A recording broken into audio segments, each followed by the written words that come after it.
Title: The Heaven, a Space for Our Souls. Heaven, as implied by its name, is a construction present in the skies. According to different religious faiths, it serves as a realm for souls to continue their existence in a different form after the termination of life. In Christianity, it's referred to as the Kingdom of Heaven, while in Norse mythology, it's known as Valhalla, the Great Hall of Gods.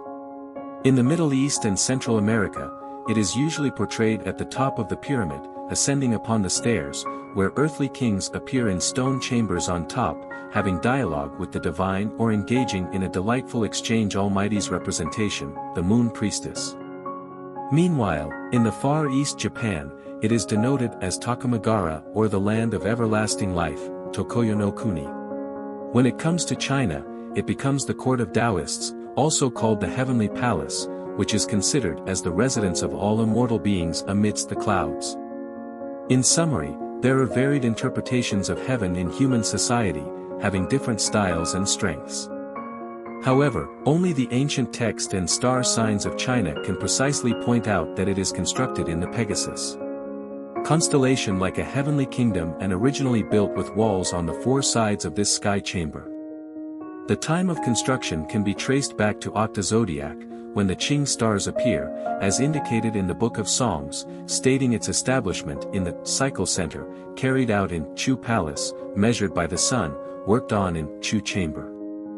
The term Chu signifies thorns, as the pictogram shows, a person's foot is walking around, circle, between the joined woods forest, resembling the God's words to Adam when he left heaven, thorns and thistles it shall bring forth for you, and you shall eat the plants of the field. Sweat of your face, you shall eat bread. And the starting point of this thorn journey is the wall constellation beneath the sky chamber. Taking Chu, corresponding to the English pronunciation of ts in the Phoenician alphabet, as the Chinese vocabulary for shu in beans, shu in reeds, shu in millet, su in grains, all these terms indicate plants, which appeals to the language sound as well as the physical significance, including in Sa'd. Therefore, this heavenly kingdom initially built in the Chu region was later known as Chu Kingdom in China. Emerging from the misty dream marsh, it ensnares the bushy jungle filled with thistles. Striving for a foot, it completes the journey of daytime navigation or endures a year or upholds you for a lifetime.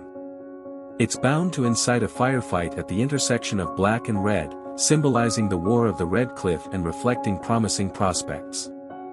Consequently, one side represents heaven, like my front chest exposed to the sun, while the opposite side bears the black ashes, as noir as the inferno, representing the back, dark side.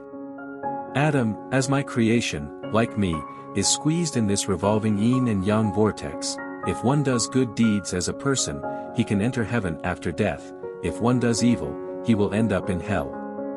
These heaven and hell, though facing each other back to back, neither seldom appears in reality, just like the intangible fourth direction, but from a different perspective, they can also bifurcate reality into a dichotomy. This makes my life filled with contradictions, constantly wandering between the two. Even if I personally don't know or deny it, they always coexist with me, and record my actions in life, to arrange for me to go to where in the future. An ancient Chinese saying goes, everyone has a balance in their hearts, and there are eyes in the sky. It will neither slander a good person nor let go of a bad person.